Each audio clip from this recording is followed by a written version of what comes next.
Hello friends, जैसा कि आप देख रहे हैं केंद्र विद्यालय क्रमांक 2 CPE इटारसी MP के द्वारा कॉन्टेक्चुअल टीचर की भर्ती आ चुकी है। तो आज हम जानेंगे इसके बारे में कि कौन कौन सी पोस्ट हैं और इसकी क्वालिफ़िकेशन क्या रहेगी तथा इसका जो साक्षात्कार की तिथि है वो कौन सी रहेगी। तो चलिए देखते हैं। ये इंटरव्यू है, वॉक इन इंटरव्यू, जो 23 तारीख को होगा, 26 तारीख को होगा और 27 तारीख को होगा। तो आज हम इसके बारे में चर्चा करेंगे कौन सी किस डेट के दिन किस पोस्ट के लिए इंटरव्यू रहेगा। सबसे पहले शुरू करते हैं PGT के लिए।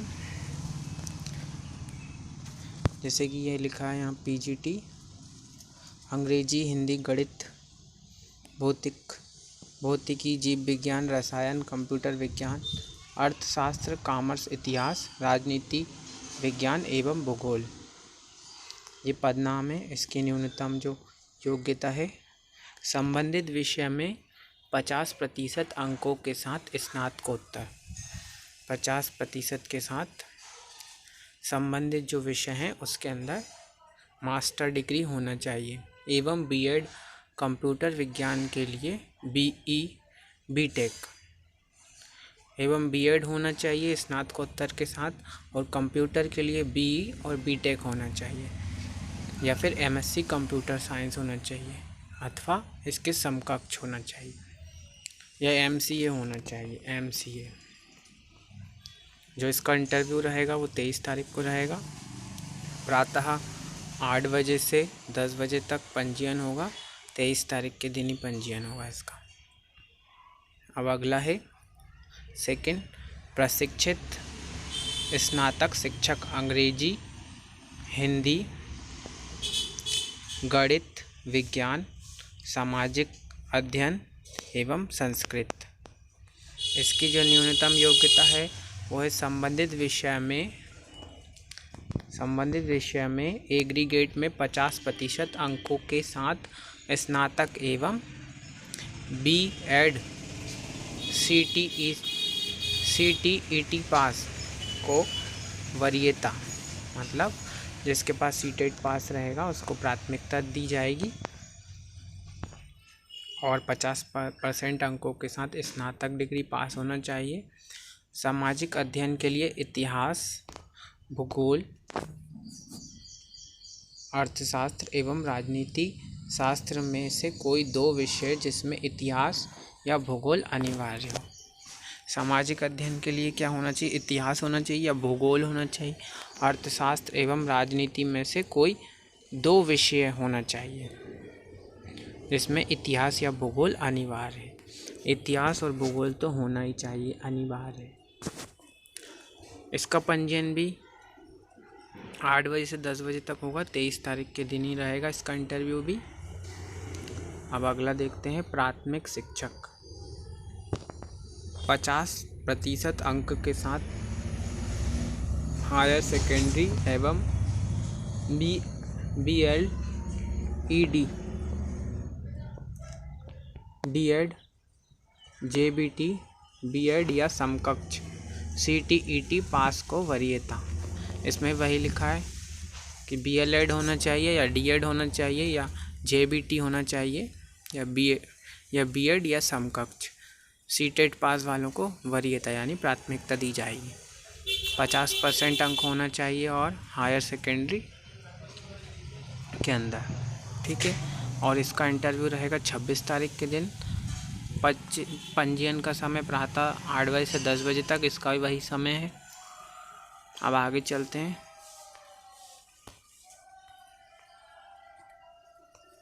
4th नंबर पे हमें दिया है कंप्यूटर प्रशिक्षक।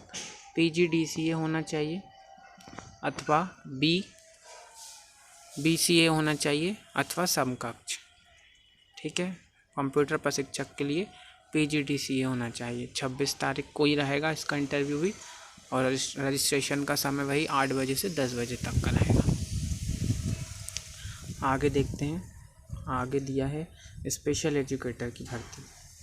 Special educator rehabilitation council of India के अनुसार RCI मतलब जो रिहैबिलिटेशन काउंसिल ऑफ इंडिया है RCI, उसके अंतर्गत जो भी कोर्सेज़ आते हैं, RCI जो भी कोर्सेज़ कराता है, जैसे बीएड, स्पेशल बीएड हो गया, डीएड हो गया, स्पेशल एमएड हो गया, डिप्लोमा कोर्सेस हो गए, ये सब कोर्स जिसके पास भी हैं वो इसके लिए अप्लाई कर सकता है। हाँ, लेकिन इसमें RCI का पंजीयन होना आवश्यक है, अनिवार्य है। जिसका RCI का पंजीयन होगा वो उसी को इंटरव्यू के लिए बुलाएंगे। इसका इंटरव्यू 27 को रहेगा। अब आगे चलते हैं। नर्स, मान्यता प्राप्त संस्थान से नर्सिंग में डिप्लोमा, BSc नर्सिंग अथवा समकक्ष, यानी किसी मान्यता प्राप्त संस्थान से नर्सिंग में डिप्लोमा होना चाहिए या BSc नर्सिंग होना चाहिए। इसका इंटरव्यू भी 27 तारीख को होगा। अगला है काउंसलर। काउंसलर के लिए BA, BC, BSc साइकोलॉजी के साथ गाइडेंस एवं काउंसलिंग में डिप्लोमा, यानी BA होना चाहिए या BSc होना चाहिए साइकोलॉजी में, साथ ही साथ गाइडेंस एवं काउंसलिंग में डिप्लोमा होना चाहिए। और वांछनीय क्वालिफ़िकेशन दी है, कैरियर काउंसलिंग में 1 वर्ष का अनुभव या समकक्ष या प्लेटफॉर्म ब्यूरो में कार्य करने का अनुभव या रिहैबिलिटेशन काउंसिल में पंजीकृत। अब जो ये रिहैबिलिटेशन काउंसिल है यही RCI है, इसमें पंजीकृत होना चाहिए, या तो फिर वांछनीय यानी डिज़ायरेबल जो क्वालिफ़िकेशन दी है वो ये है कि करियर काउंसलिंग में 1 वर्ष का अनुभव होना चाहिए। जिसके पास 1 वर्ष का अनुभव होगा उसको प्राथमिकता दी जाएगी। इसका इंटरव्यू भी 27 तारीख को रहेगा। आगे बढ़ते हैं। आगे है योग प्रशिक्षक योगा, 50% अंकों के साथ स्नातक, मान्यता प्राप्त संस्थान में योग शिक्षण का दक्षता प्रमाण पत्र। 50% अंकों के साथ स्नातक होना चाहिए और किसी मान्यता प्राप्त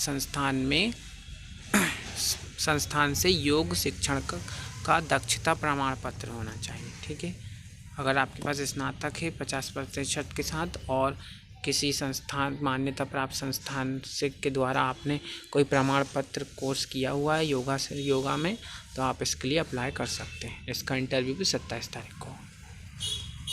अब आगे चलते हैं। आगे लिखा है प्रशिक्षक आर्ट एजुकेशन संगीत नृत्य, 50% अंकों के साथ स्नातक, ड्राइंग एवं पेंटिंग, संगीत, नृत्य, स्कल्पचर के साथ के क्षेत्र में दक्षता प्रमाण पत्र। 50% अंकों के साथ इसमें भी स्नातक होना चाहिए, ड्राइंग एवं पेंटिंग में, संगीत, नृत्य और स्कल्पचर के क्षेत्र में दक्षता का प्रमाण पत्र होना चाहिए। इसका इंटरव्यू भी 27 को रहेगा। और लास्ट इसमें दिया है प्रशिक्षक खेलकूद, स्पोर्ट्स अथॉरिटी ऑफ इंडिया से खेलों हेतु दक्षता प्रमाण पत्र या शारीरिक शिक्षा में स्नातक, BPEd अथवा समकक्ष। खेलकूद प्रशिक्षक के लिए क्या चाहिए? स्पोर्ट्स अथॉरिटी ऑफ इंडिया से खेलों हेतु दक्षता प्रमाण पत्र होना चाहिए। स्पोर्ट्स अथॉरिटी का दक्षता प्रमाण पत्र होना चाहिए या फिर शारीरिक शिक्षा में स्नातक होना चाहिए, BPEd कहते हैं जैसे। इसका इंटरव्यू भी 27 को रहेगा। अब आगे नोट दिया है, पढ़ लेते हैं। नोट में क्या है? आयु सीमा 18 से 65 वर्ष के मध्य अंग्रेजी व हिंदी दोनों माध्यम में अध्यापन में निपुण अभ्यर्थी सम्मिलित हो सकते हैं। यानी आपकी जो एज है वो 18 से 65 वर्ष की होना चाहिए। हिंदी एवं अंग्रेजी दोनों माध्यम में अध्यापन में निपुण होना चाहिए, मतलब हिंदी और इंग्लिश दोनों में आप पढ़ाने योग्य होना चाहिए। उम्मीदवार को मूल प्रमाण पत्र तथा उनकी स्व सत्यापित छाया प्रति एवं रंगीन पासपोर्ट साइज फ़ोटो सहित स्वयं के खर्चे पर साक्षात्कार हेतु उपस्थित होना है। उम्मीदवार को क्या अपना मूल प्रमाण पत्र होना चाहिए और स्व सत्यापित और रंगीन पासपोर्ट साइज फ़ोटो और अपने स्वयं के खर्चे पर साक्षात्कार हेतु उपस्थित होना है। उक्त पद अंशकालीन अनुबंध आधार पर हैं। तथा वे भविष्य में किसी भी प्रकार की नियमित नियुक्ति का दावा नहीं कर सकेंगे। यानी जो ऊपर दिए हुए पद हैं वो अंशकालीन अनुबंध के आधार पर है, नियमित नियुक्ति का दावा नहीं कर सकेंगे आप बाद में। विद्यालय के आवश्यकता अनुसार चयनित उम्मीदवार को बुलाया जाएगा। यानी जो विद्यालय में आवश्यकता होगी उन्हीं उम्मीदवार को बुलाएंगे। चयनोपरांत नियुक्त उम्मीदवार की सेवाएं बिना किसी पूर्व सूचना के कभी भी समाप्त की जा सकती है। मतलब चयन हो गया, फिर उसके बाद उम्मीदवार की सेवाओं बिना किसी पूर्व सूचना में समाप्त कर भी सकते हैं। चयनित उम्मीदवार को अपनी पुलिस वेरिफिकेशन कराकर विद्यालय में जमा कराना अनिवार्य होगा। ठीक है, पुलिस वेरिफिकेशन करा के विद्यालय में अनिवार्य से जमा कराना है। अभ्यर्थियों की संख्या अधिक होने पर लिखित परीक्षा का आयोजन किया जाएगा। अगर अभ्यर्थियों की संख्या अधिक रहेगी तो लिखित परीक्षा का आयोजन होगा।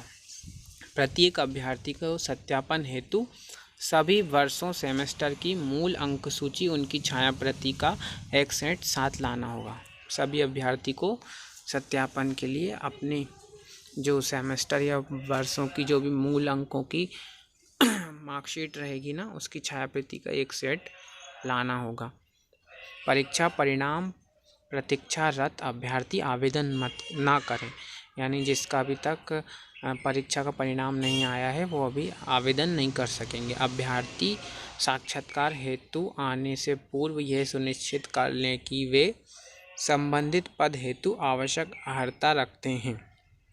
अभ्यर्थी क्या करेंगे, ये सुनिश्चित करेंगे इंटरव्यू देने जाने से पहले कि जो संबंधित जो पद हैं जिसके लिए वो इंटरव्यू देने जा रहे हैं उसके लिए उनके पास आवश्यक अर्हता है या नहीं। 10th पॉइंट है, प्रत्येक अभ्यर्थी कोविड-19 के शासकीय निर्देशों का पूर्णतः पालन सुनिश्चित करेंगे। कोविड-19 के नियमों का पालन करना सुनिश्चित करेंगे। विद्यालय में थर्मल स्क्रीनिंग इत्यादि की जांच में फेल होने पर विद्यालय परिवेश में प्रवेश वर्जित होगा। अगर थर्मल स्क्रीनिंग हुई और अगर आप उसमें फेल हो गए तो विद्यालय परिसर में प्रवेश वर्जित होगा आपका। साक्षात्कार की तिथि में आवश्यकता अनुसार परिवर्तन हो सकता है, अतः साक्षात्कार हेतु आने से पूर्व इस सूचना को भलीभांति देख लें। ठीक है, अगला पॉइंट है, उक्त पद के नियम, वेतन एवं शर्तें केंद्र विद्यालय संगठन के नियमानुसार लागू होगी।